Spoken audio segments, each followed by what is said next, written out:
नमस्कार मित्रांनो, MNO Marathi nursing क्लासेसमध्ये आपलं स्वागत आहे. ओके, जे प्रिव्हियस क्लासेसमध्ये त्रिशिला सिरीजमध्ये तुम्हाला मी सांगितलं होतं काय DHS 2021चा PYQ आपण घेऊन येणार आहेत. ओके, बघा येणार आहे वेकेन्सी, DHSचं वेकेन्सी येणार आहे, म्हणजे येणार आहे, खूप चान्सेस आहे DMR पेक्षा. म्हणून आपण बघा ऑलरेडी तर आपण आपल्या चॅनलवरती ओके DHS 2023 ओके DHS 2024 आणि त्याच्यानंतर DMER 2023 त्याच्यानंतर CHO 2023 म्हणजे 2023 मध्ये झालेला DHS DMER आणि CHO हे सर्व एक्झामचे आपण PYQ अनालिसिस केलेले आणि ऑलरेडी आपल्या चॅनलच्या प्लेलिस्ट मध्ये अवेलेबल आहेत. ओके, तुम्ही बघू शकता आणि ज्याच्यामधलं जे इम्पॉर्टंट आहे ओके तुम्ही नोट्स करून घेऊ शकता. ओके, चला आज आपण बघणार आहोत कुठली DHS 2021 मध्ये झालेलं स्टाफ नर्स जे एक्झाम होतं ओके त्याचं आज आपण PYQ म्हणजे PYQ म्हणजे प्रिव्हियस इयर क्वेश्चन्स हे सगळे क्वेश्चन्स आपण काय करणार आहे अनालिसिस करणार आहे. ओके, मी प्रत्येक एपिसोड मध्ये 10 क्वेश्चन सॉल्व्ह करतो आणि बघा अगोदर कसं होते जे DHSचा जे काय म्हणू शकतो आपण एक्झाम पॅटर्न कसं होते 6:40 असं होते म्हणजे लाईक याचं कसं DMR सारखं म्हणजे 60 मार्काचं नॉन नर्सिंग आणि फक्त 40 मार्काचं नर्सिंग असणार होते म्हणजे होते त्यावेळी.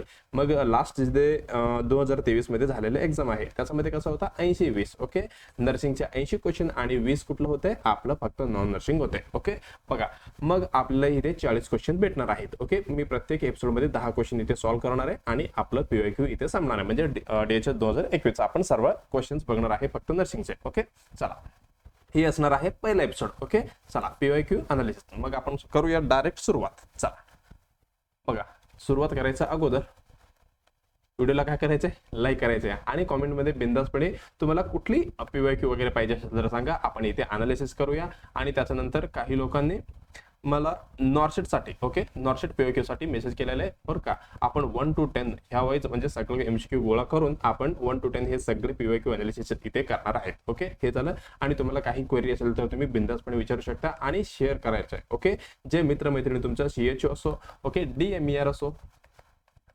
DMER आणि DHS किंवा नॉर्सेटची तयारी करत असेल तर ज्यांना आपली चॅनलचे लिंक शेअर करत जावा म्हणजे मला पण फायदा होईल आणि त्यांना पण फायदा होईल. हे झालं त्याच्यानंतर ते तुमच्या ओळखीतले कोणी BSc नर्सिंगला बरं का BSc नर्सिंग किंवा डिप्लोमा GNM ला असतील ओके किंवा फर्स्ट इयर असो second year third year final year मध्ये कुठली पण इयरला असो मग त्यांना पण आपल्या चॅनलचं लिंक शेअर करत जावं म्हणजे त्यांना पण अवेअरनेस येतील म्हणजे पुढे जाऊन कशा पद्धतीने अभ्यास करायला पाहिजे. हे झालं त्याच्यानंतर तुम्हाला सबस्क्राईब करायला विचारायचं नाही. ओके, चला हे झालं आपलं ॲडव्हर्टाइजमेंट. चला मग आपण जे मेन हेतू होता म्हणजे आपलं मेन काय होता अभ्यास करणे. चला मग आपण अभ्यासकडे वळूया. बघा आजचं पहिलं क्वेश्चन काय म्हणते DHS 2021 मधलं बरं का मला लक्षात आहे DHS 2021 ही माझ्या जीवनातला पहिला एक्झाम होता कॉम्पिटेटिव्ह एक्झाम बरं का. चांगला पण गेलं एक्झाम पण पेपरच कॅन्सल झाला. ओके, चला मग आपण काय करूया सुरुवात करूया. पहिला क्वेश्चन काय होते बघूया.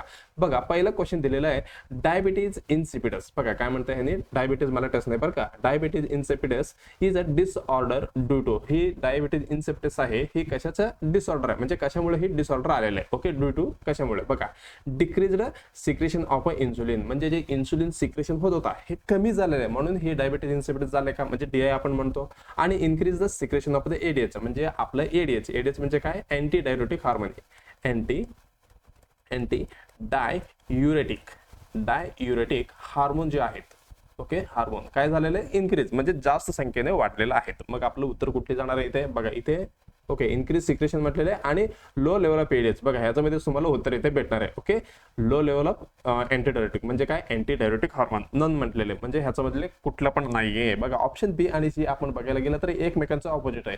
बघा ज्यावेळी क्वेश्चन असला येतात म्हणजे एक कमी दिलेले असतात एक जास्त दिलेले असतात आपल्याला 100% ह्या दोन्ही मधले एक म्हणजे आपलं आन्सर असणार आहे. Okay, decrease secretion of insulin हे काय म्हणू शकतो आपण हे DM मध्ये म्हणजे डायबिटिक मेलाइटिस मधलं झालं म्हणजे काय ज्यावेळी इन्सुलिन कंट्रोल करतो ब्लड बघा ही पहिलंच लिहितो बरं का ही कशामध्ये आपलं DM मध्ये वगैरे आहेत. ओके, ज्यावेळी इन्सुलिन काय करणार आहे इन्सुलिन कंट्रोल करतात बरं का. काय कंट्रोल करतो आपली बॉडी मधला ब्लड ग्लुकोज मेंटेन करतो बरं का. ग्लुकोज कुठली इन्सुलिन.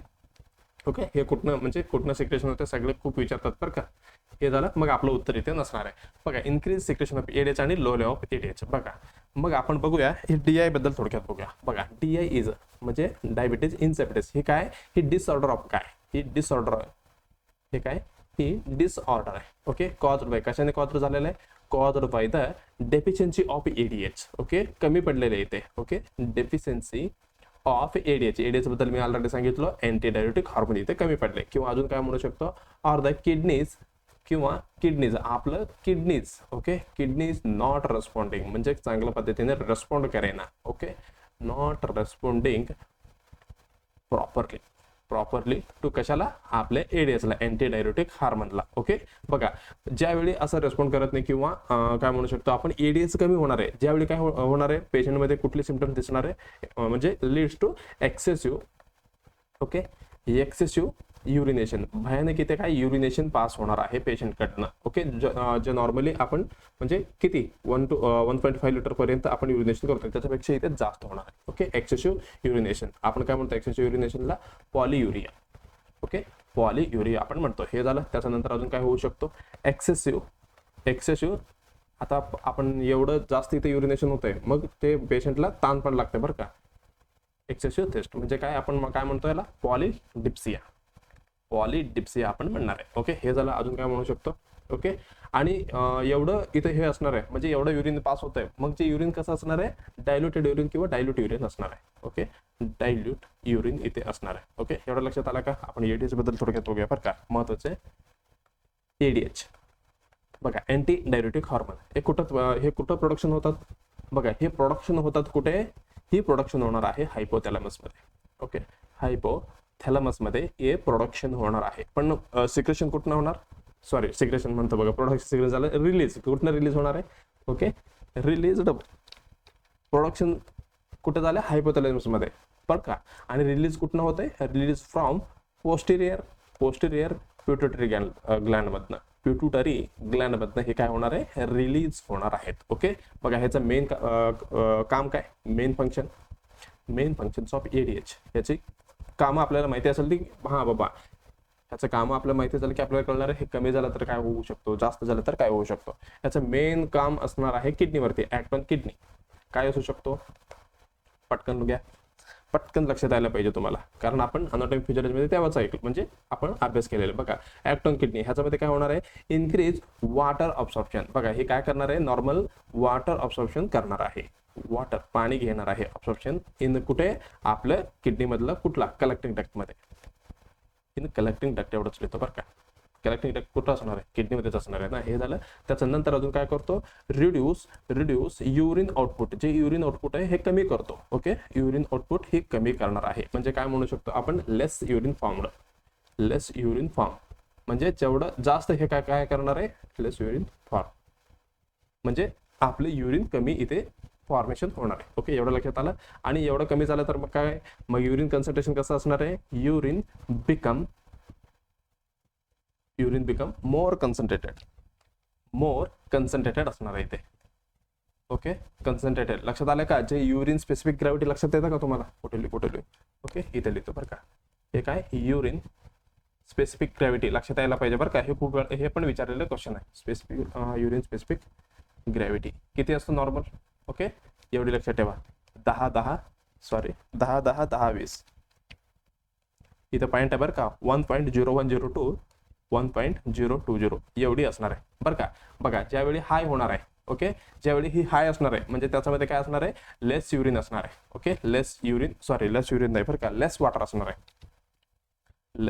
असणार आहे. बघा कन्सन्ट्रेशन जास्त म्हटल्यावर ज्याच्यामध्ये युरिनचं कंटेंट जास्त म्हणजे जे वेस्ट प्रोडक्टचं, आणि त्याच्यामध्ये पाणी कमी असणार आहे. आणि ज्यावेळी ही युरिक स्पेसिफिक ग्रॅव्हिटी कमी होतो, ओके, काय म्हणतो मी, कमी लो होणार आहे. ओके, ज्यावेळी काय असणार आहे, याच्यामध्ये पाणी जास्त असणार आहे. ओके, एवढीच लक्षात ठेवा, हे इम्पॉर्टंट आहे, एवढी लक्षात ठेवा.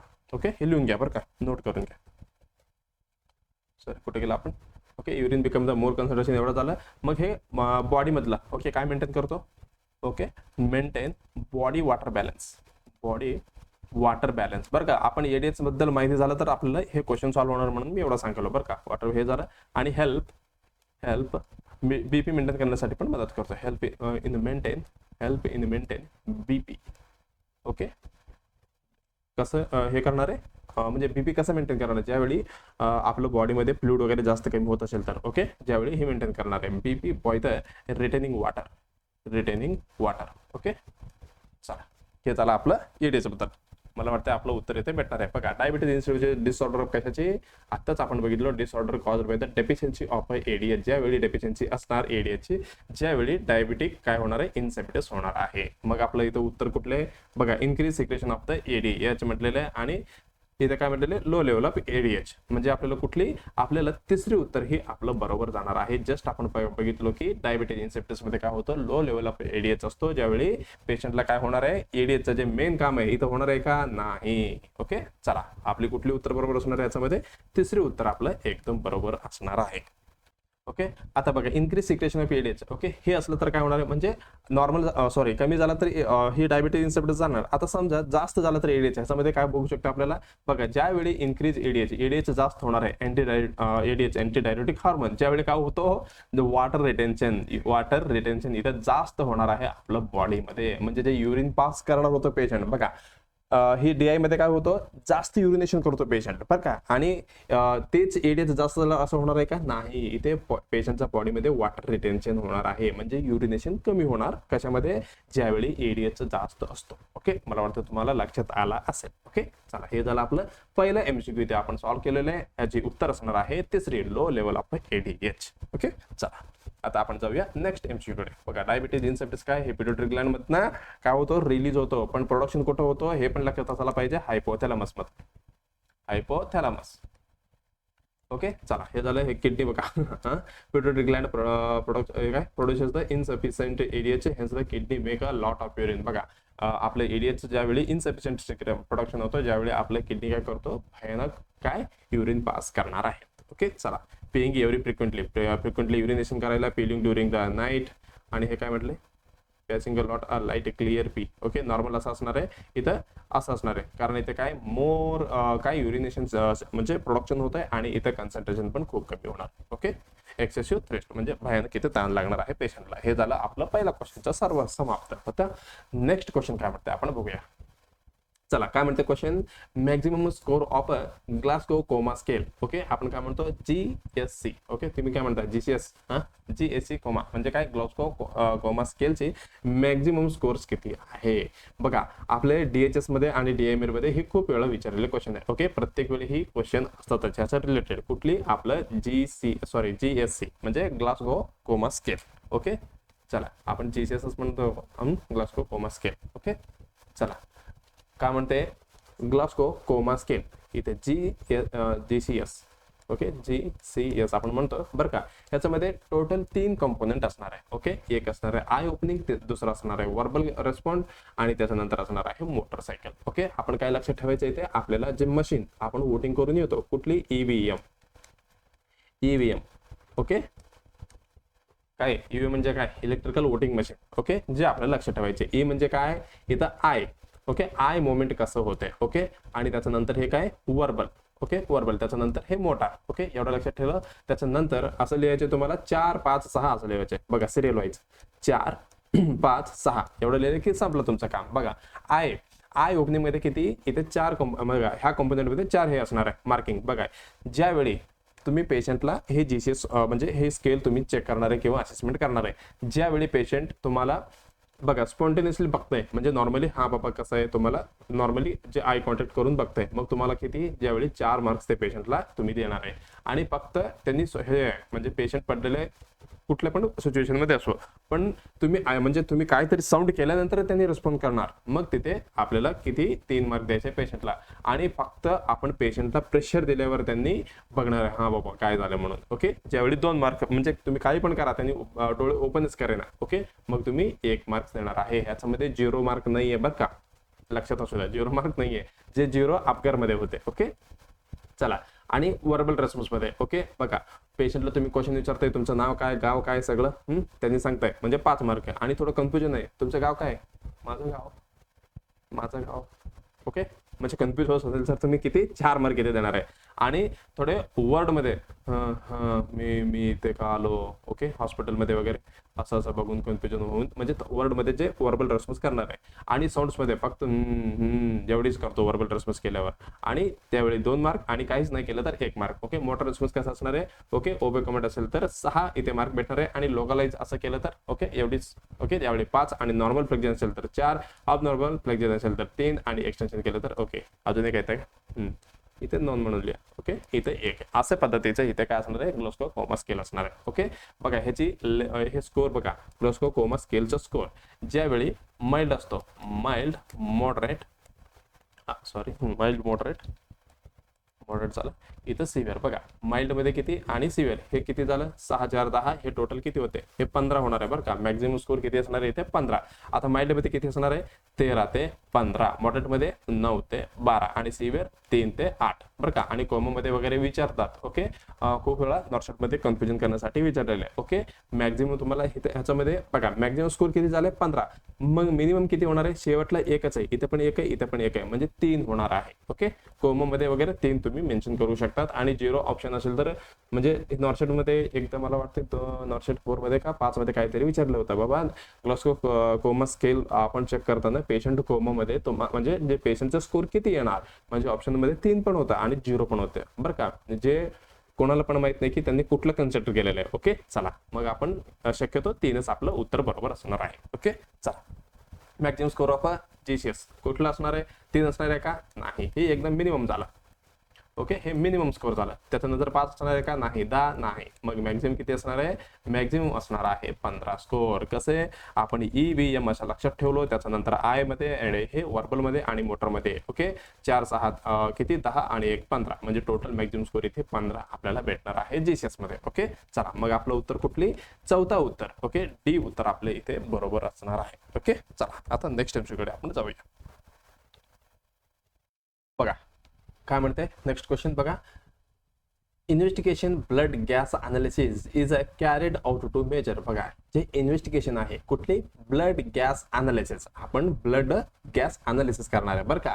Is a carried out to measure, आपण ह्याच्यामधलं काय मेजरमेंट करणार आहे. बघा percentage of O2 and CO2 in arterial blood मधनं. बघा ह्यांनी काय म्हणते पहिला, बघा क्वेश्चन काय म्हणते ह्यांनी, जे ब्लड गॅस अनालिसिस आपण करणार आहे, जे कुठली म्हणजे कॅरिड आउट टू मेजर, आपण कुठले घेणार आहे. ओके, मेजर करण्यासाठी. बघा पर्सेंटेज ऑफ O2 म्हणजे पर्सेंटेज ऑफ ऑक्सिजन, आणि त्याच्यानंतर कार्बन डायऑक्साइड करणार आहे, जे आपलं आर्टियल ब्लड मधनं घेऊन. ओके, हे पहिलं उत्तर आहे, म्हणजे पहिल्या ऑप्शन मध्ये म्हटलेलं आहे. आणि दुसऱ्या ऑप्शन मध्ये काय म्हणताय ह्यांनी, पर्सेंटेज ऑफ द O2 आणि CO2 इन वेनस ब्लड मधनं काढतोय. बघा इथं आर्टियल ब्लड म्हटलंय आणि इथं वेनस ब्लड म्हटलेलं आहे. आणि त्याच्यानंतर पर्सेंटेज ऑफ O2 इन अल्व्हेओल आहे. ओके, जे अल्व्हेओल मध्ये एवढं आत बघायचं आपल्याला. आणि डिस्टेन्शन ऑफ अब्डोमेन, ज्यावेळी पेशंटचा अब्डोमेनचा डिस्टेन्शन होतो ह्यावेळी इथनं आपण मेजर करण्यासाठी, हे सगळे मेजर करण्यासाठी आपण काय करतो, ब्लड गॅस अनालिसिस करतो. बघा मला वाटते आपलं MNO सिलेक्शन झोन मध्ये मी ABG अनालिसिस घेतलेलं बरं का. त्याच्यामध्ये जे आपलं थेरी झालं आणि कशा पद्धतीने जे इक्वेशन वगैरे सॉल्व्ह करायचं सगळं सांगितलं. ओके, तुम्हाला काही क्वेरी असेल तर तुम्ही तिथे पण बघू शकता. ओके, चला हे कुठली अनालिसिस आहे, मी काय म्हटलं तुम्हाला, ABG अनालिसिस. बघा ABG अनालिसिस. आता बघा ABG म्हणजे काय, ABG म्हणजे असणार आहे arterial blood gas analysis. Okay, blood gas असणार आहे. आता तुमच्या लक्षात यायला पाहिजे बाबा, हे कुठनं काढणार आहे आपण ब्लड, ही वेनस मधनं काढणार आहे का आर्टरी मधनं काढणार आहे, म्हणजे वेन मधनं का आर्टरी मधनं. आपल्याला इथे लक्षात येते ही आर्टरियल ब्लड ग्लास असल्यामुळे इथे काय आपण आर्टरी मधनं इथे ब्लड काढणार आहोत. ओके, बघा हे ह्याच्यामध्ये काढल्यानंतर आपण काय काय इथे मेजरमेंट करणार आहे. ओके, बघा आपण काय काय करणार आहे, इथे पार्शियल O2 ऑक्सिजन लेवल इथे चेक करणार आहे. हे काय O2 level in arterial blood मध्ये किती आहे बाबा, आर्टरियल. ओके, आर्टरियल ब्लड मध्ये किती आहे. ओके, ऑक्सिजन बघणार, त्याच्यानंतर कार्बन डायऑक्साइड पण आपण बघणार, partial carbon dioxide. Okay, CO2. Okay, CO2 पण बघणार, म्हणजे काय carbon dioxide CO2 level in same. Okay, म्हणजे काय आर्टरियल ब्लड मध्ये किती एवढं आपण बघणार आहे. त्याच्यानंतर ABG अनालिसिस मध्ये अजून काय बघतो आपण, pH. ओके, pH कशासाठी बघणार आहे आपण, ऍसिड बेस बॅलन्स साठी. Okay, acid base balance. Okay, normal किती असतो, ओके 7 खूप इम्पॉर्टंट आहे लक्षात घ्या, 7.352. अरे ओके 7.352 7.45 एवढं असणार आहे नॉर्मल. आता CO2 किती असणार आहे? CO2 असणार आहे 35 to 45. ओके, हे MMHG मध्ये असतो बरं का, MMHG मध्ये प्रेशरमध्ये. ओके, CO2 झाला. त्याच्यानंतर अजून काय महत्वाचे? HCO3. ओके, कार्बन डायऑक्साईड हे किती असणार आहे? हे HCO3 किती असणार आहे? कार्बन डायऑक्साईड बायकार्बोनेट, सॉरी बरं का, बायकार्बोनेट. ओके, बायकार्बोनेट लेवल हे किती असणार आहे? 21 ते 28. ओके, हे मिली इक्विलेंट पर म्हणजे पर लिटर एवढी असणार आहे. ओके, त्याच्यानंतर SpO2 सॅच्युरेशन वगैरे. ओके, हे 100%. ओके, 95 ते 95 to 100% पकडू शकता तुम्ही. 95 to 100% एवढी SpO2 इथे असणार आहे. ओके, एबीजी अनालिसिस लक्षात आलंय का? बघा, important normal values in ABG मध्ये पीएच आपण बघितलं 7.35 ते 45 एकदम बरोबर. त्याच्यानंतर कार्बन डायऑक्साईड 35 ते 45 एक पण बरोबर. आणि त्याच्यानंतर O2 ओके 75 ते 100 mmHg बरं का, हे O2 आहे. आणि हे सॅच्युरेशन वेगळे असतं बरं का. आणि हे काय SCO3 हे बघा किती 22 ते 26. ओके, आपण कधी कधी हे 28 पर्यंत आपण पकडू शकतो. ओके, मी काय म्हणतो तुम्हाला 21 ते 28 हे पण नॉर्मल आहे बरं का. हे झालं. त्याच्यानंतर सॅच्युरेशन बघा ग्रेटर दॅन 95 म्हणजे 95 ते 100%. ओके, हे झालं.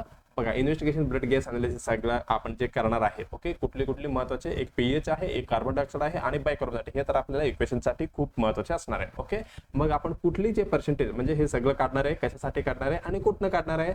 बघा, पहिली उत्तर काय म्हणते बघा, ऑप्शन बघा, डिस्टंट ॲब्डोमेन आहे का? नाही. पर्सेंटेज ऑफ O2 इन अल्व्हेओली हे करणार आहे का? नाही. बघा, पर्सेंटेज ऑफ O2 येस, O2चा आपण काढणार आहे, CO2चा पण काढणार आहे, पण इन वेनस ब्लड मधनं काढणार आहे का आपण? नाही. आपण काढणार आहे आर्टियल ब्लड मधनं. बघा, पहिला काय म्हणते ऑप्शन इथे पर्सेंटेज ऑफ O2 आणि CO2 इन आर्टियल ब्लड. मग आपलं उत्तर, पहिलं उत्तर इथे काय होणार आहे? पहिलं उत्तर इथे एकदम बरोबर असणार आहे. जे आर्टियल ब्लड गॅस अनालिसिस असतो, आपण वेनस मधनं काढत नाहीये, आपण आर्टरी मधनं इथे ब्लड काढून इथे मेजरमेंट करणार आहेत. ओके, चला, पहिलं उत्तर बरोबर आहे का? येस, तुम्हाला लक्षात आलं असेल. आता आपण जाऊया नेक्स्ट MCQ. काय म्हणतो next question? Broca's area of the brain control the muscle movement for. जे आपलं ब्रोकाज एरिया बरं का कुठं असणार आहे? हे ब्रेन मध्ये असणार आहे बरं का. जे काय करणार आहे? मसल, कुठली जे मसल मुवमेंट हे कंट्रोल करणार आहे. कुठली? Broca's area. बघा, ऑप्शन मध्ये काय काय दिलेलं? विजन दिले, हेअरिंग दिले आणि स्पीच दिले आणि इक्विलिब्रियम. ओके, बॅलन्स, जे आपला बॅलन्स होतो. आता मी बसलो इथे, बॅलन्स करतो, मुवमेंट करतो, हे कुठली काय आपलं मेंटेन करणार आहे, म्हणजे काय कंट्रोल करणार आहे. ओके, कुठली एरिया? चला, आपण पहिला ऑप्शन काय बघू? विजन आहे ना. चला, आपण विजन बद्दल आपण बघूया. मेनली ही कोणी कंट्रोल करणार आहे? विजन बाय कुठले? Occipital lobe. Okay, occipital lobe ही काय करणार आहे? कंट्रोल करणार आहे. जे आपलं विजन असतं, ओके, मला जे दिसते आणि कलर डिफरंट. ओके, हे बघा, हे माझे क्वेश्चन, मी क्वेश्चन घेतलेले हे लाल कलरचे घेतलो आणि ऑप्शन ही कुठली? ब्लॅक कलरचे आहे आणि हे लोगो थोडी ब्ल्यू मध्ये दिसतंय. म्हणजे हे काय मला दिसतंय आणि मी व्हेरिएशन पण करतो. हा बाबा, हे कलर वेगळे आहे आणि हे जे इथे लोगो वगैरे दिसतंय हे कुठली? राऊंड सर्कल मध्ये आहे. ओके, इथं महाराष्ट्राचं नकाशा आहे. ओके, हे सगळं काय आयडेंटिफिकेशन केलं, कलर ओळखलो आणि शेप सगळं झालं. हे कुठलं मेंटेन करणार, कंट्रोल करणार आहे? हे कंट्रोल होणार आहे बाय ऑक्सिपिटल लोब बद्दल. ओके, ऑक्सिपिटल लोब ते पण एस्पेशली बघायला गेलं तर कुठली? आपलं व्हिज्युअल कॉर्टेक्स मधलं, व्हिज्युअल कॉर्टेक्स. ओके, एवढी लक्षात ठेवलं तरी बस. बघा, ह्याचे फंक्शन काय, याची कामं काय? ओके, ऑक्सिपिटल लोबचं बघा फंक्शन काय? मी सीइंग ऑब्जेक्ट, हे ऑब्जेक्ट सगळं बघतो. ओके, सीइंग ऑब्जेक्ट हे झालं आणि इंटरफेरिंग करतो किंवा इंटरप्रिटेशन करतो. इंटरप्रेट. ओके, काय जे कलर झाला, आता मी सांगितलं लाल कलर, ब्लॅक कलर हे झालं. त्याच्यानंतर शेप, इथे राऊंड दिसते मला पाठीमागे, जे माझं आपलं काय एमिनोचं डिझाईन आहे. ओके, हे झालं. त्याच्यानंतर अजून काय म्हणू शकतो? मोशन. ओके, हे सगळं बघा, जसं मी लिहितो तसं इथे मोमेंट, मला मोशन वगैरे दिसतात. ओके, हे सगळं काय झालं? ही आपलं कुठले? ऑक्सिपिटल लोब मध्ये आपल्याला बघायला भेटणार आहे. कुठले बघायला? म्हणजे विजन. ओके, एवढं लक्षात आलं. हे झालं ब्रोकाज एरिया. इथे ब्रोकाजचं काय का? नाही, ब्रोकाज लोब इथे नाही आहे. सॉरी, ब्रोकाज एरिया मधलं काहीच नाहीये. आता सेकंड, चला, काय म्हटलं? हेअरिंग. बघा, हेअरिंग कुठलं कंट्रोल करणार आहे? ही कंट्रोल्ड बाय कोण करणार आहे? ही करणार आहे कुठला? Temporal lobe. Okay, temporal lobe. बघा, ह्याचे हे काय? Fair auditory cortex. हे कुठनं? ऑडिटरी कॉर्टेक्स मधनं, ऑडिटरी कॉर्टेक्स मधनं. ओके, एवढं लक्षात आलंय का? हे काय करतो? ऑडिटरी कॉर्टेक्स हे सगळं आपल्याला रिलीज करतो. ओके, रिलीज साऊंड सिग्नल हे रिलीज करणार आहे. कुठले? आपलं टेम्पोरल लोब. ओके, एवढं लक्षात आलंय का? चला, हे जरा बघा, ह्याचे फंक्शन विचारलो का आपण? ह्याचे फंक्शन, ह्याचे काम काय? कुठले? आपलं टेम्पोरल लोबचे. बघा, हे काय करणार आहे काम? हे हेअरिंग साऊंड, जे आपल्याला आवाज ऐकू येतो. ओके, जे बोलतं ते नाही बरं का, जे मला ऐकू येते. ओके, आता मला कसं ऐकू येणार? ओके, ज्या तुम्हाला ऐकू येतात. ओके, मी आता बोललेले सगळं तुम्हाला ऐकू येईल बरं का. हे कुठली लोब काम करायला तुमचं? हे टेम्पोरल लोब आहे, म्हणजे काय म्हणू शकतो? Hearing sound.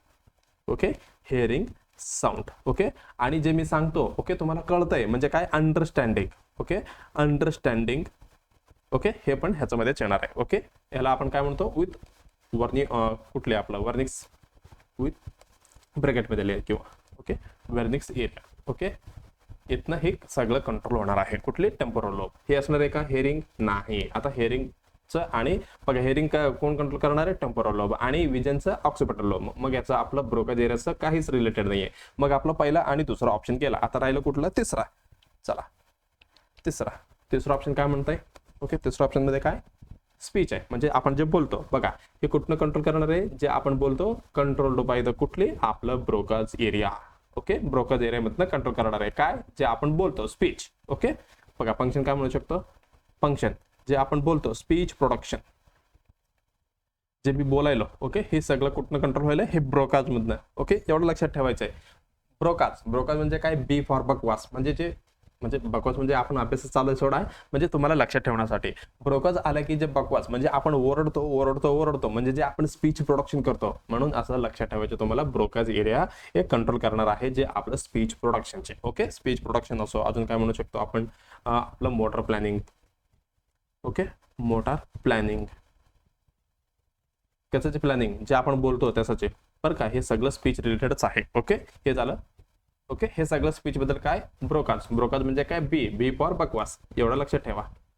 बी फॉर बकवास म्हणजे जे आपण ओरडतो हे सगळी ही ब्रोकाज मधनं प्रोडक्शन होणार आहे. ओके, मग आपलं उत्तर बरोबर जाणार आहे का? येस. ब्रोकाज म्हणजे काय? ओरडणे. म्हणजे स्पीच येतो का ह्याच्यामध्ये? येस.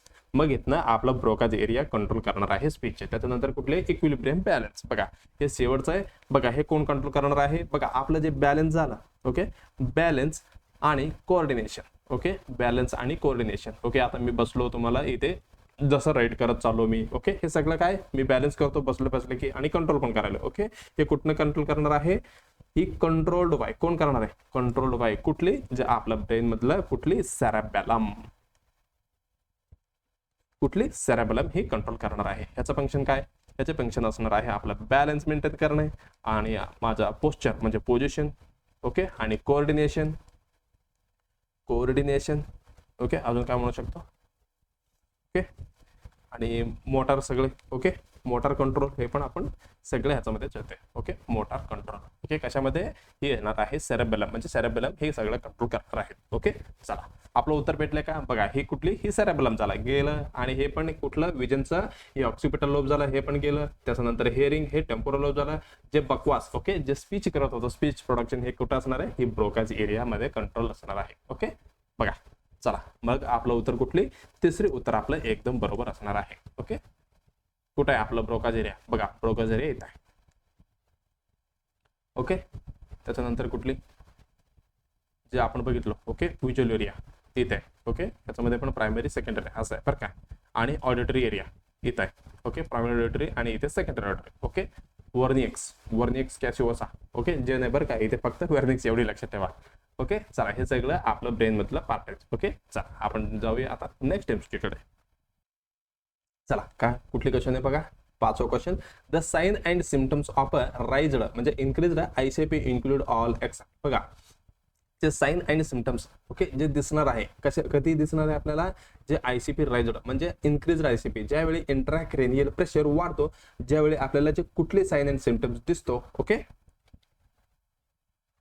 ऑप्शन काय काय दिलेले? हेडेक दिले, वॉमिटिंग दिले. ओके, हायपर पॅरेक्सिस दिले आणि स्लोविंग ऑफ रेस्पिरेशन. बघा जसं ॲज इट इज एमसीक्यू होतं तसंच मी इथे पेस्ट केलेलं आहे. कशामधलं? आपलं DHS 2021 मधलं. बघा मग आपल्याला काय आपण थोडक्यात काय करूया? आयसीपी बद्दल अभ्यास करूया. ओके, काय झालेलं आहे? आयसीपी वाढलेलं आहे. ओके, काय म्हणू शकतो आपण? Increased ICP. Okay, increased intracranial pressure. Okay, complete लिहितो राहू द्या. इंट्रामध्ये क्रेनियल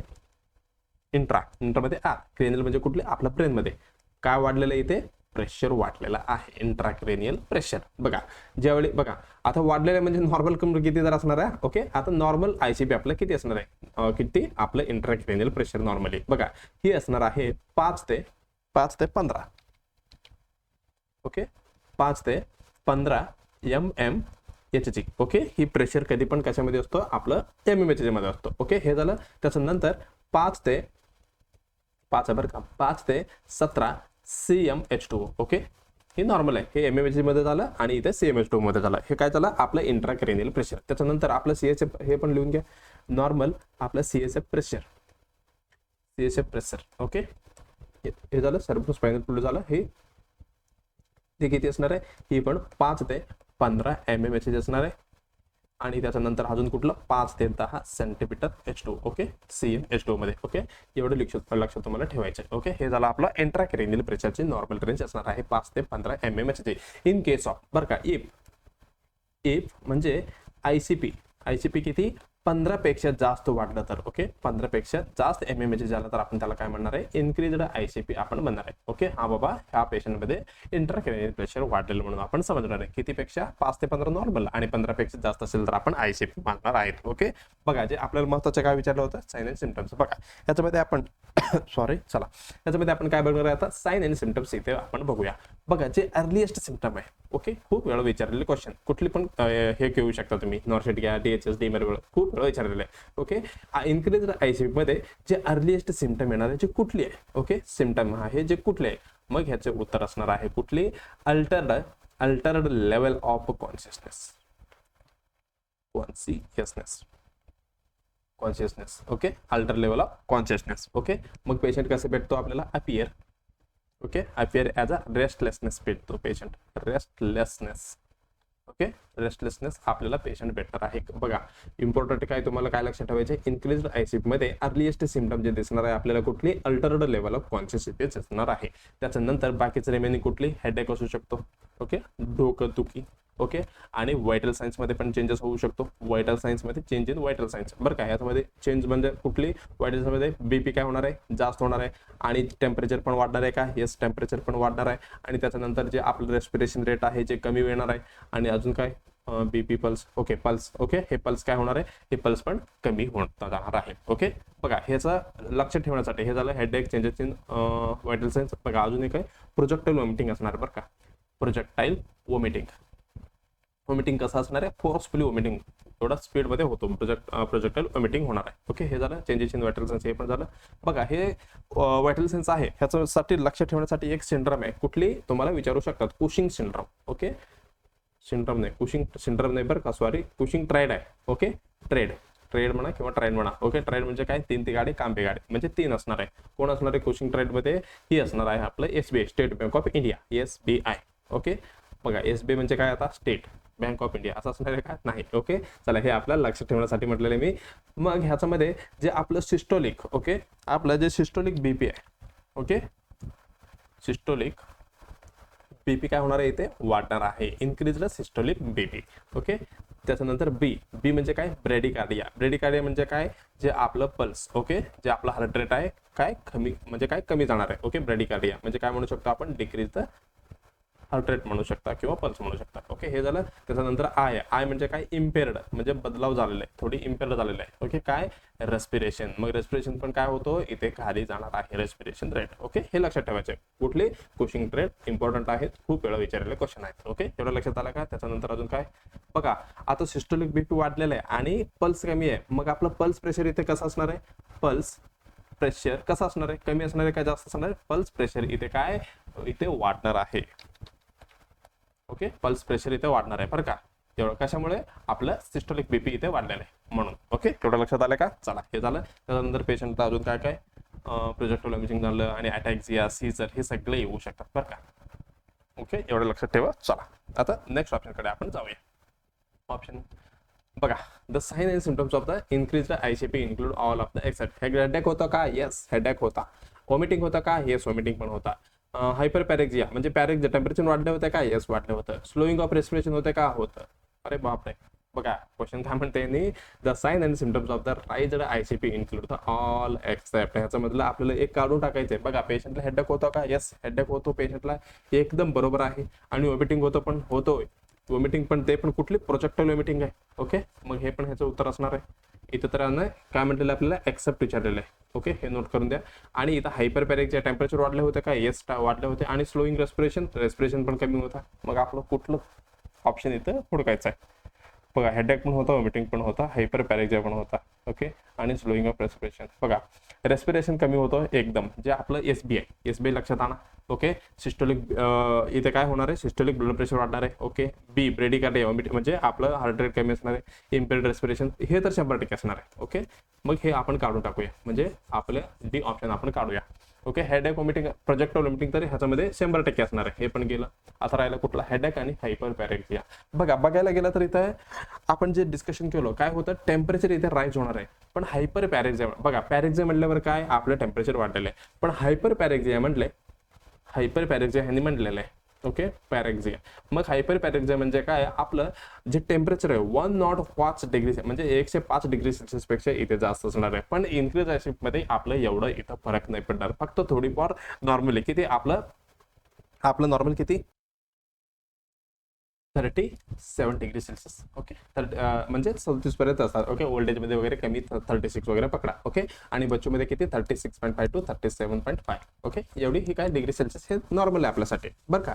पण इथे काय म्हटलेलं आहे, हायपर पॅरेक्झिया म्हटलेलं आहे. हायपर पॅरेक्झिया म्हणजे 105 पर्यंत झालं, म्हणजे एकदम हाय टेम्परेचर झालं.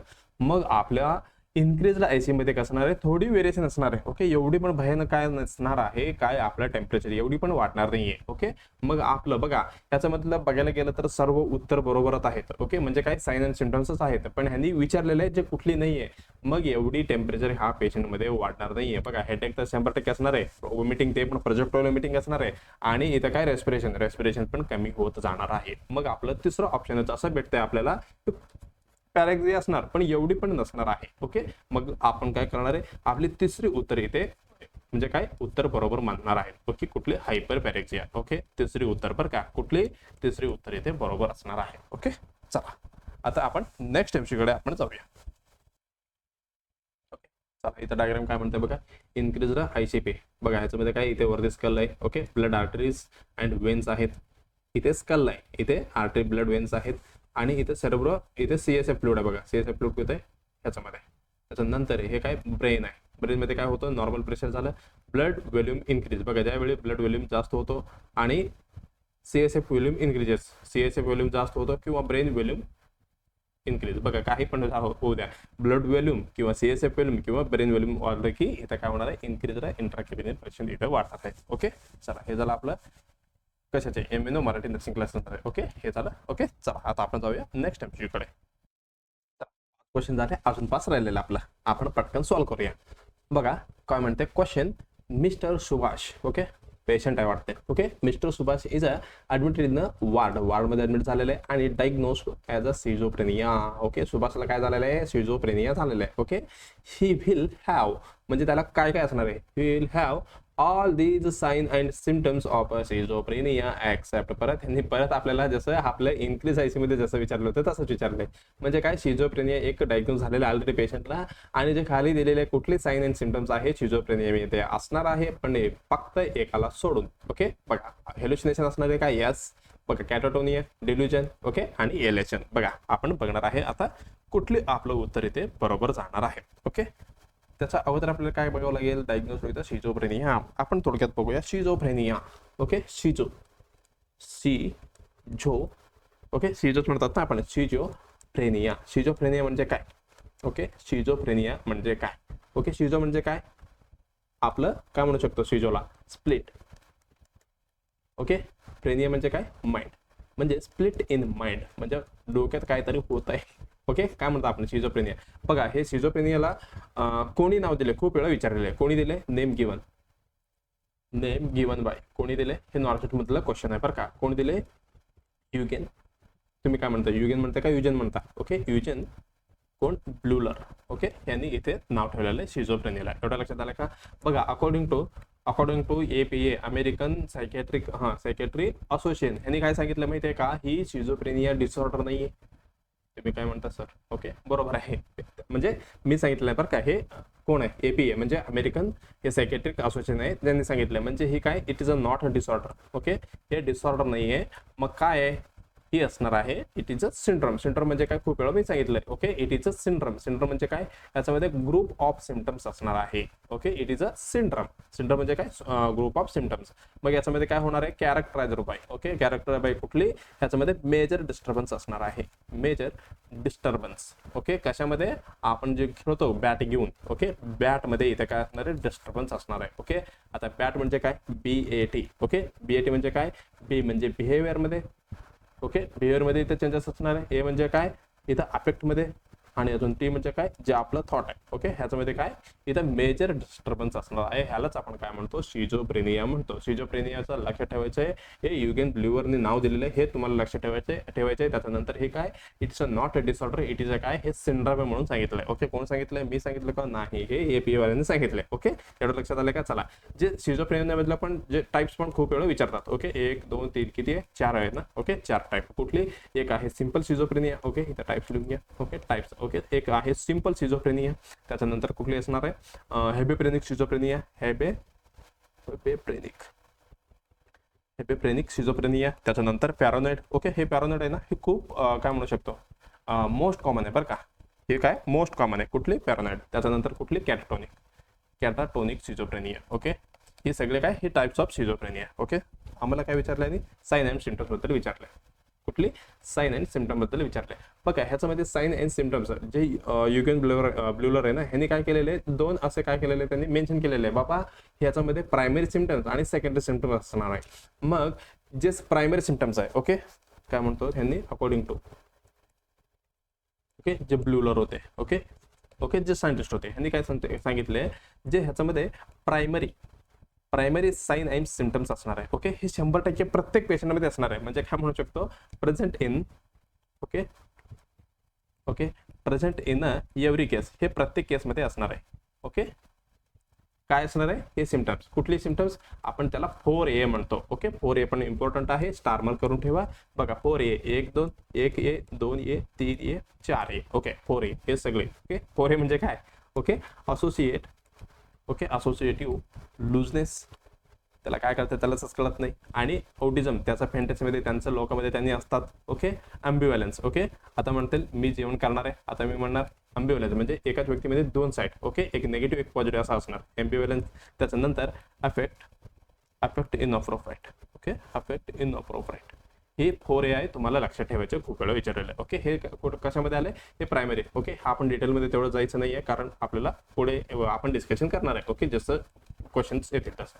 ओके, प्रायमरी जे झालं. त्याच्यानंतर जे नेक्स्ट असणार आहे secondary symptoms. Okay, secondary symptoms हे प्रत्येकमध्ये नसणार आहे. ओके, काय म्हणू शकतो आपण, म्हणजे प्रायमरी तर 100% असणार आहे. आता सेकंडरी असू शकतो किंवा नसू शकतो. मे ऑर काय म्हणू शकतो आपण, मे नॉट असू शकतो किंवा नसू शकतो. ओके, मे प्रेझेंट किंवा अब्सेंट असं.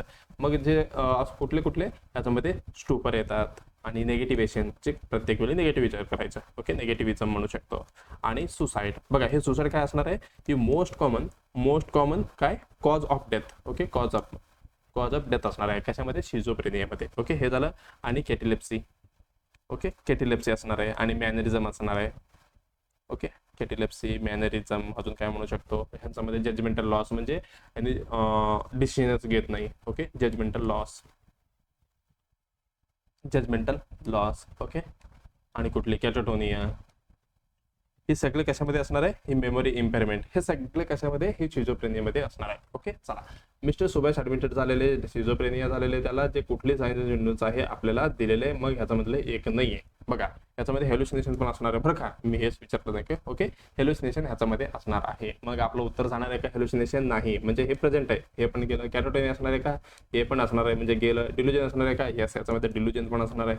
Okay, fixed false belief. Okay, हे पण असणार आहे. आता एलेशन म्हटलेले, एलेशन बघा, ही एलेशन कशामधलं आहे, ही मोस्ट कॉमन इन, एलेशन कशामध्ये येणार आहे, मोस्ट कॉमन इन BPD म्हणजे बायपोलर डिसऑर्डरमध्ये आपल्याला बघायला भेटते. ओके, आणि अजून कुठले, आपलं मॅनिक एपिसोडमध्ये, ते पण मॅनिक एपिसोडमध्ये दिसणार आहे एलेशन. ओके, मग आपलं उत्तर असणार आहे का, यस, कारण हे शिझोफ्रेनिया मधला नाही आहे, हे BPD मधलं किंवा आपलं मॅनिक एपिसोडमध्ये आपल्याला मोस्ट कॉमनली दिसणार आहे एलेशन. ओके, हेल्युसिनेशन यस, आणि केटाटोनिया बरं का, ह्याच्यामध्ये निगेटिव्ह पॉझिटिव्ह पण असते. फक्त तुम्ही एवढं लक्षात ठेवा, ह्याचे उत्तर तर एलेशन जाणार आहे. आणि हे बाकी 3 काय, हे शिझोफ्रेनियाच्या सायन्स सिम्पटम्स मध्ये आपल्याला दिसणार आहे. ओके, चला, बघा हा सिम्टम्स ऑफ शिझोफ्रेनिया बघा पॉझिटिव्ह आणि निगेटिव्ह खूप वेळा हे कशामध्ये हे नॉर्शेटमध्ये विचारते. ओके नॉर्शेटमध्ये लक्षात ठेवा. बघा निगेटिव्ह मध्ये कुठली असणार आहे ओके हे प्लॅटंट अफेक्ट आणि रिड्युस्ड स्पीच म्हणजे काय निगेटिव्ह म्हणजे ह्यांनी जास्त काय म्हणू शकतो ह्यांनी जास्त ऍक्टिव्हच नसतं त्याच्यामध्ये. आणि पॉझिटिव्ह मध्ये बघा ह्याच्यामध्ये डिल्युशन हॅल्युसिनेशन आणि डिसओरिएंटेड स्पीच. ओके फक्त हे 4-5 दिलेलं याच्यामध्ये निगेटिव्ह पॉझिटिव्ह मध्ये भरपूर असणार आहे. ओके चला हे झालं. त्याच्यानंतर आपण जाणार आहे नेक्स्ट क्वेश्चन कडे. बघा नेक्स्ट क्वेश्चन काय म्हणते. चला 7वा क्वेश्चन आहे हे. बघा काय म्हणते question. A newborn receive vitamin K2. बघा जे आपण प्रत्येक न्यूबॉर्न बच्चूला काय देणार आहे विटॅमिन के देणार आहे. पण आपण देतो कशाला असा प्रश्न आहे. ओके बघा काय म्हणता यांनी अ न्यूबॉर्न रिशिव विटॅमिन K2 कशासाठी for protect the I from infection. जे डोळा आहेत बच्चूचे जे इन्फेक्शनसाठी म्हणजे इन्फेक्शन पासून आपल्याला प्रिव्हेंट करायचं आहे. ओके सॉरी प्रोटेक्ट करायचं आहे. ओके त्याच्यानंतर प्रिव्हेंट ब्लिडिंग प्रॉब्लेम म्हणजे बच्चूमध्ये काही पण ब्लिडिंग प्रॉब्लेम असेल तर आपण जे प्रिव्हेंट करणार आहे. आणि तिसरं काय म्हणतंय बघा बूस्ट द इम्युन रेस्पॉन्स. जे आपलं म्हणजे का आपलं नाही बच्चूचा जे इम्युन रेस्पॉन्स आहे त्याला आपल्याला काय करायचं बूस्ट करण्यासाठी आपण विटॅमिन के देतो. त्याच्यानंतर stimulate the growth of a gastrointestinal flora. बघा स्टिम्युलेट करणार आहे आपण कशाला growth of a gastrointestinal फ्लोराला. बघा काय तुम्हाला काय वाटते कुठली आपलं उत्तर इथे बरोबर असणार आहे. बघा सर्वात आधी आपण काय करूया विटॅमिन के बद्दल थोडक्यात बघूया. विटॅमिन के ओके विटॅमिन ओके चला विटॅमिन के इथं आणलेलं आहे मी बरं का. हे काय विटॅमिन के आहे. ओके बघा विटॅमिन के मध्ये जे कुठली आपलं कुठली काय म्हणतो आपण क्लॉटिंग फॅक्टर कुठली असणार आहे हे पण खूप वेळा विचारले क्वेश्चन आहे. ओके क्लॉटिंग फॅक्टर कुठली तुम्हाला माहिती असायला पाहिजे 2, 7, 9, 10. ओके रट्टा मारायला तरी चालेल पण हे तुम्हाला लक्षात असायला पाहिजे 2, 7, 9, 10 ही क्लॉटिंग फॅक्टर इथे असणार आहे विटॅमिन के मध्ये. ओके एवढं लक्षात आलं. जे आपलं विटॅमिन के आपण कसं देणार आहे हे रुटीनली देतो बरं का. आपण रुटीनली गिवन इन किंवा विथ काय म्हणू शकतो आपण जेवढं लवकर होते with as soon as after birth. Okay after birth आपण लवकरात लवकर बच्चूला देणार आहे. आपण 1 ते 6 तास खूप झाला ह्याच्यामध्ये आपण द्यायला पाहिजे. Okay after birth. Okay after birth नंतर 1 ते 6 तासामध्ये आपण रुटीनली प्रत्येक पेशंटमध्ये आपण विटॅमिन के देणार आहोत. ओके कशासाठी देतो आपण टू प्रिव्हेंट डेंजरस ब्लिडिंग. जे बच्चूमध्ये होणार आहे ओके डेंजरस ब्लिडिंग आहे जे प्रोटेक्ट म्हणजे प्रिव्हेंट करण्यासाठी आपण काय देणार आहे हे आपण विटॅमिन के देणार आहोत. ओके बघा विटॅमिन म्हणजे हे काय करणार आहे विटॅमिन के. बघा म्हणजे विटॅमिन के का देतो आपण म्हणजे विटॅमिन के इंजेक्शन देण्याचं पाठीमागचं रिझन. बघा पेशंटमध्ये ऑलरेडी कसं असतो लो विटॅमिन के असणार आहे. Low vitamin K store at a birth. Okay birth वेळी म्हणजे जे बच्चू मध्ये काय असणार आहे विटॅमिन के एकदम लो क्वांटिटी म्हणजे लो मध्ये असणार आहे. आणि ज्याचं स्टेराइल असणार आहे काय बच्चूचा इंटेस्टाईन. ओके बच्चूचा इंटेस्टाईन कसा असणार आहे एकदम लो असणार आहे काय स्टेराइल इंटेस्टाईन. त्याच्यामुळे काय होऊ शकतो जे आपलं नॉर्मल फ्लोर आहे ओके हे कसं असणार आहे ह्याच्यामध्ये no gut. Okay no gut flora. Okay normal फ्लोराच नसणार आहे. ओके हे कशासाठी आपलं विटॅमिन के सिंथेसिस वगैरे करण्यासाठी मदत करणार आहे. ओके हेच नसणार आहे. मग अजून काय म्हणू शकतो जे ब्रेस्ट फिडिंग वगैरे करणार आहे ओके एक्सक्लुझिव्ह ब्रेस्ट फिडिंग असो काय पण असो ओके त्याच्यामध्ये पण काय एवढं विटॅमिन के नसणार आहे. मग आपलं बघायला गेलं तर ओके नॉर्मली बघा बच्चूमध्ये पण नाहीये विटॅमिन के आणि ऑलरेडी त्याचं इंटेस्टाईन एकदम स्टेरल आहे. त्याच्यामध्ये आपलं नॉर्मल फ्लोरा पण नसतात म्हणजे गटमध्ये वगैरे. आणि जे ब्रेस्ट फिडिंग वगैरे करणारे बच्चूला पहिल्या 6 महिने ज्याच्यामध्ये पण आईचं म्हणजे ब्रेस्ट मिल्कमध्ये काय नसणार आहे जास्त विटॅमिन के नसणार आहे. मग एवढं सगळं बघितल्यावर आपल्या लक्षात येते बाबा विटॅमिन केचं खूप कमतरता असणार आहे बच्चूमध्ये. मग ज्यावेळी विटॅमिन के कमी असणार आहे जे कुठली पण गोष्टी असो ओके बॉडीमधला ब्रेन असो किंवा हार्ट असो ओके कुठली पण ह्याच्यामध्ये इन केस ऑफ काही ब्लिडिंग वगैरे होत असेल तर ते आपण प्रिव्हेंट करण्यासाठी ओके जे डेंजरस मध्ये ब्लिडिंग होऊ शकतो जे प्रिव्हेंट करण्यासाठी आपण काय रुटीनली प्रत्येक बच्चूमध्ये आपण काय करणार आहे विटॅमिन के ही इंजेक्शन देणार आहोत. ओके मला वाटतं तुमच्या लक्षात आला असेल. ओके बघा एवढं आपण बघितलं जे किती देणार तेवढं एक बघू. ओके हा ते पेज खाली बघा विटॅमिन के चा डोस आपण किती देणार आहे बघा जे टर्म बच्चू असेल तर किती देणार आपण इथे आपण देणार आहे 1 milligram. Okay in case of return okay preterm असो किंवा अजून काय म्हणू शकतो हा बरं का LBW okay low birth weight असेल तर पण आपण काय करतो इथे 0.5 mg आपण इथे देतो. ओके LBW ओके लेस दॅन 2.5 kg पेक्षा ओके कमी असेल तर आपण 0.5 mg इथे देणार आहे आणि जास्त असेल तर आपण इथे एक आहे बरं का हे 1 mg ओके 1 mg आपण इंजेक्शन इथे देणार आहे. ओके रूट कुठली देणार आहे ओके रूट कुठली असणार आहे रूट असणार आहे intra muscle. Okay, I M आपण देणार आहे, काय म्हणू शकतो आपण, एंड्रोलॅटरल थाईला आपण देणार आहोत. ओके, कुठली, विटॅमिन के. ओके, मला वाटतं तुमच्या लक्षात आला असेल. चला आपण जाऊया MCQ कडे. न्यूबॉर्न इश्यू विटॅमिन K2 आपण कशासाठी देतो बघा, protect the I from the infection. बघा असं होणार आहे का? ओके, असं असणार आहे का प्रोटेक्शन? आपण आईच्यासाठी देणार आहे का? नाही, हे पण नसणार आहे. आणि boost the immune response boost करण्यासाठी आपण देतो का? नाही. आणि stimulate the growth of the intestinal flora, ही पण नाही. मग आपण कशासाठी देतो? प्रिव्हेंट ब्लिडिंग प्रॉब्लेम, म्हणजे बच्चूमध्ये होणारे ब्लिडिंग कुठली पण असो, जे प्रिव्हेंट करण्यासाठी आपण विटॅमिन के इथे देणार आहोत. मग आपलं उत्तर कुठली, ऑप्शन बी आपलं उत्तर इथे बरोबर जाणार आहे. ओके, चला आता नेक्स्ट क्वेश्चन काय म्हणते आपण बघूया.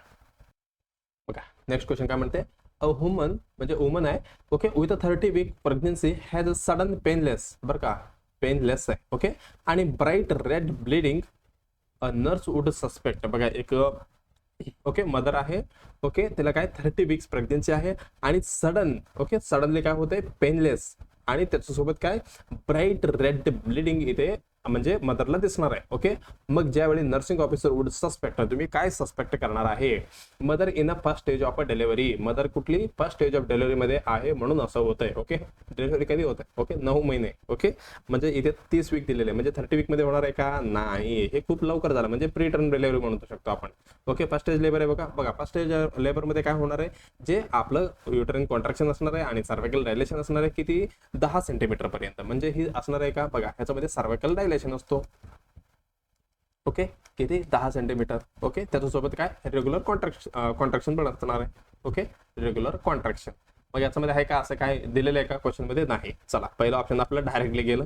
त्याच्यानंतर मदर, बघा इथे काय, mother may have placenta previa, म्हणजे आईला प्लॅसेंटा प्रिव्हिया असू शकतो. बघा प्लॅसेंटा प्रिव्हिया म्हणजे काय, प्लॅसेंटा प्रिव्हिया म्हणजे एवढंच लक्षात ठेवायचे, ज्यावेळी नॉर्मल डिलिव्हरी होतात, ओके, ज्यावेळी काय, पहिला बच्चू बाहेर येतो. ओके, बरोबर आहे का? येस, पहिला बच्चू बाहेर येणार आहे, त्याच्यानंतर प्लॅसेंटा डिलिव्हरी, म्हणजे पहिला फिटल डिलिव्हरी होणार. ओके, पहिला काय होणार, नॉर्मली. ओके, नॉर्मल काय होणार आहे, पहिला फिटल डिलिव्हरी होणार, त्याच्यानंतर काय होणार आहे, प्लॅसेंटा. ओके, फर्स्ट स्टेज झालं, सेकंड स्टेज झालं. ओके, पहिल्या स्टेज मध्ये काय होतो, सर्व्हिकल डायलेशन. सेकंड स्टेज मध्ये काय होतं, म्हणजे लेबरचं सांगतो बरं का मी, त्याच्यामध्ये बच्चूच्या डिलिव्हरी होते म्हणजे फिटल डिलिव्हरी, त्याच्यानंतर थर्ड मध्ये प्लॅसेंटा डिलिव्हरी. लक्षात आलं का? मग पहिला फिटल डिलिव्हरी, त्याच्यानंतर प्लॅसेंटा डिलिव्हरी व्हायला पाहिजे. पण प्लॅसेंटा प्रिव्हिया मध्ये काय म्हणतो, प्रिव्हिया काय, ओके, प्लॅसेंटा काय म्हणतो, नाही, पहिला मी जाणार, म्हणजे काय, मी फर्स्ट म्हणणार, कोण, जे असणार आहे प्लॅसेंटा, म्हणजे जे नॉर्मली बच्चू बाहेर यायला पाहिजे होता पहिला, पण आता येऊन बसले इथे कोण, प्लॅसेंटा, बाबा मी पहिला जाणार तुझ्यापेक्षा. बघा हे आहे नॉर्मल. बघा प्लॅसेंटा इथे दिसतंय, बच्चू इथे आहे. ओके, इथनं डिलिव्हरी होऊ शकते, म्हणजे होणार आहे नॉर्मली. पण प्लॅसेंटा प्रिव्हिया मध्ये बघा, बच्चू इथे वरती आहे, प्लॅसेंटा इथे येऊन पडलेले सर्व्हिकल म्हणजे सर्व्हिक्स मध्ये. मग आता पहिला काय डिलिव्हरी पाहिजे होता, बच्चू, पण इथे प्लॅसेंटा आलंय, ह्यालाच आपण काय म्हणतो, प्लॅसेंटा प्रिव्हिया. लक्षात आलंय का? मला वाटतं तुम्हाला लक्षात आलं असेल. या प्लॅसेंटा प्रिव्हिया मध्ये काय काय असणार आहे, पेनलेस ब्लीडिंग वगैरे ह्याच्यामध्येच असणार आहे. ओके, चला हे झालं. त्याच्यानंतर it is the normal to have the bleeding at a 30 weeks, असं आहे का? ओके, कुठल्या पण वीक मध्ये ब्लिडिंग झालं तर हे नॉर्मल असणार आहे का प्रेग्नन्सीमध्ये? नाही, ही चुकीचं आहे. कुठल्या पण वीक मध्ये असो, हे सगळं ऑबनॉर्मल असणार आहे ज्यावेळी ब्लिडिंग असतो. ओके, ज्यावेळी आपल्याला काय करायचंय, एकदम पटकन आपल्या primary health care provider, okay, जे कोणी पण असो, डॉक्टर्स वगैरे, त्यांच्या लक्षात आणायचं आहे किंवा रेफर करायचं आपल्याला पेशंट. ओके, हे नॉर्मल नसणार आहे, ही काय अबनॉर्मल आहे. ओके, हे पण गेलं. नन ऑफ द अबव, खाली म्हणजे वरती दिलेले कुठलं पण नाही, असं आहे का? नाही. आपण जस्ट बघितलं काय, mother have may have placenta previa, म्हणजे आईला असू शकतो. प्लॅसेंटा प्रिव्हिया म्हणजे काय होतो याच्यामध्ये, प्लॅसेंटा प्रिव्हिया. ओके, आपण काय म्हणू शकतो, पीपी म्हणू शकतो. ह्याच्यामध्ये काय होणार आहे, ह्याच्यामध्ये पेनलेस ब्लिडिंग असणार आहे. ओके, ब्लिडिंग तर असणार आहे. पहिला प्लॅसेंटा प्रिव्हिया म्हणजे काय आपण ते बघूया. ओके, प्लॅसेंटा प्रिव्हिया ह्याच्यामध्ये काय होणार आहे, प्लॅसेंटा एकदम खाली येणार आहे. Okay, placenta lies. Okay, placenta lies low in the uterus and okay may partially पण असू शकतो किंवा कम्प्लिटली पण असू शकतो. ओके, पार्शली किंवा ओके कम्प्लिटली ऑकर म्हणतो बघा, कव्हर केलेलं असतं. कुठल्या कशाला कव्हर केलेलं असतात, ओके, कव्हर द सर्व्हिक्सला कव्हर केलेलं असतं. ओके, आपण जस्ट पाहिलं इथे बघा, हे कम्प्लीटच केलेलं आहे. Okay, placenta previa. एवढं लक्षात आलं का? बघा ह्याच्यामध्ये सडन ऑनसेट असू शकतो आणि पेनलेस व्हेजनल ब्लिडिंग असू शकतो ह्याच्यामध्ये आणि ब्राइटलेट बट हे सगळे प्लॅसेंटा प्रिव्हिया मधलंच आहे. मग आपलं उत्तर कुठले? Option B mother may have placenta previa ही एकदम उत्तर असणार आहे. उत्तर बरोबर कुठली? बी ऑप्शन आपल्यासाठी योग्य ठरणार आहे. ओके चला आता आपण जाऊया नेक्स्ट एमसीक्यू कडे. काय म्हणते बघा, सेकंड लास्ट एमसीक्यू आपलं. बघा total number of new cases. बघा total number of new cases of disease present in a population at the specific time मध्ये आणि इज नोन ॲज. बघा जे स्पेसिफिक टाइम मध्ये न्यू केसेस फक्त हे किती असणार आहे ह्यांनी विचारलेलं आहे. बघा ऑप्शन मध्ये काय काय म्हटलेलं आहे? इन्सिडेन्स रेट आणि प्रिव्हलन्स रेट आणि मोर्टॅलिटी आणि मॉर्बिडिटी. ओके मोर्टॅलिटी म्हणजे तुम्हाला लक्षात यायला पाहिजे पटकन death. Okay number of deaths. Morbidity म्हणजे काय? हे आजारी पडलेले लोक. ओके काय म्हणू शकतो ह्याला आपण? इलनेस वाले लोक. ओके एवढं लक्षात आलंय का? हे पण गेलं. ओके चला आता राहिलं कुठलं? इन्सिडेन्स रेट आणि प्रिव्हलन्स रेट. बघा जे मॉर्बिडिटी आहे ओके आपण बघितलं frequency of number illness or disease cases ह्याला आपण काय म्हणतो? मॉर्बिडिटी. बघा असं लक्षात ठेवायचं मॉर्बिडिटी म्हणजे डेथ. मी कसं लक्षात ठेवलं? बी आले. बी म्हणजे काय? डी म्हणजे काय? मॉर्बिडिटी आल्यावर हे डिसीज असणार असं लक्षात ठेवलं मी बरं का.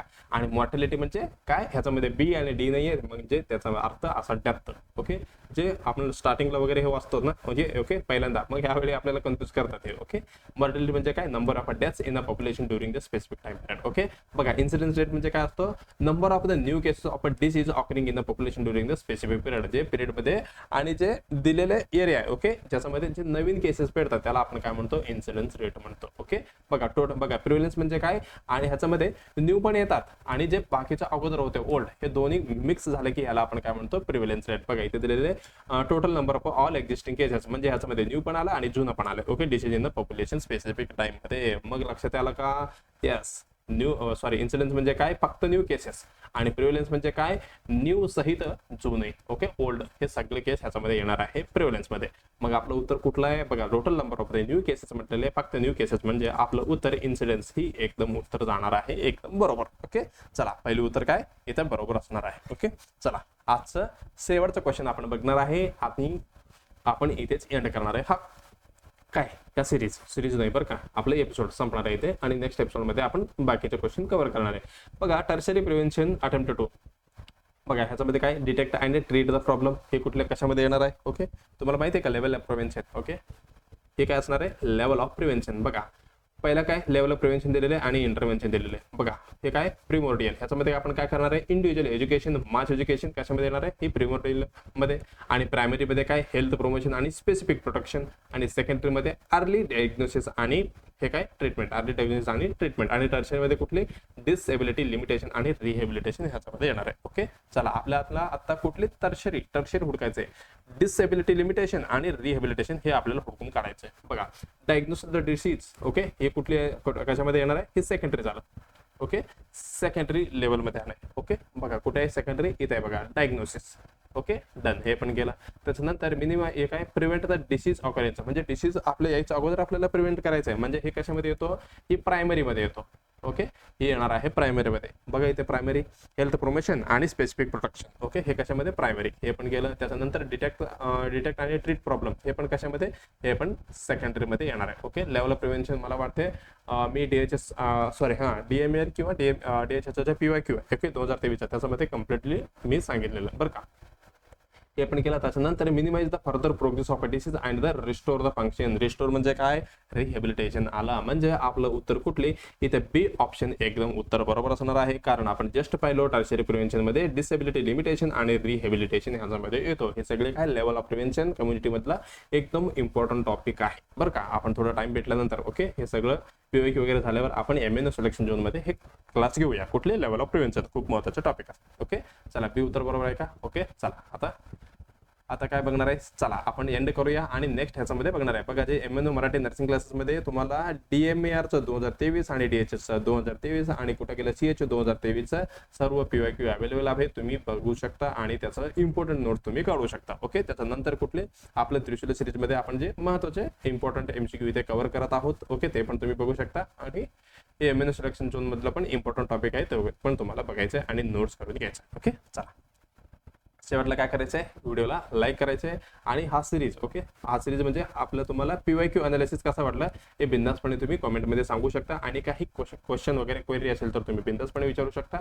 आणि जे मित्रमैत्रिणी तुमचं कुठली DML असो, DHS, CHO नॉर्सेटची तयारी करत असेल तर त्यांना पण शेअर करा. त्याच्यासोबत जे स्टुडंट्स आहेत जे BSc असो किंवा GNMचं first year, second year, third year, final year कुठली पण असो ज्यांच्यापर्यंत आपली चॅनलचं लिंक शेअर करत जावा, त्यांना पण अवेअरनेस होईल आणि आपल्याला पण काय थोडं शिकवताना तो आम्हाला पण थोडं मजा येईल. चला मग शेवटला काय सबस्क्राईब करायला विसरायचं नाहीये. हे झालं आपलं DHS 2021चा पहिला एपिसोड. ह्याच्या नंतर आपण परत नेक्स्ट सेकंड एपिसोडमध्ये परत 10 क्वेश्चन घेऊन येणार आहे आणि कम्प्लिटली आपण पेपर अनालिसिस इथे करणार आहे. चला मग आपण भेटूया नेक्स्ट एपिसोडमध्ये लवकरात लवकर. तेपर्यंत तुम्हाला काय करायचं आहे, अभ्यास करत राहायचा आहे. बघा DML पेक्षा DHS वॅकन्सी येण्याची खूप चान्सेस आहे अकॉर्डिंग टू सोर्स. चला मग तुम्हाला अभ्यास करत राहायचं आहे बरं का. असं नाही की नोटिफिकेशन आल्यावरच मी अभ्यास करतो, असं नाही व्हायला पाहिजे.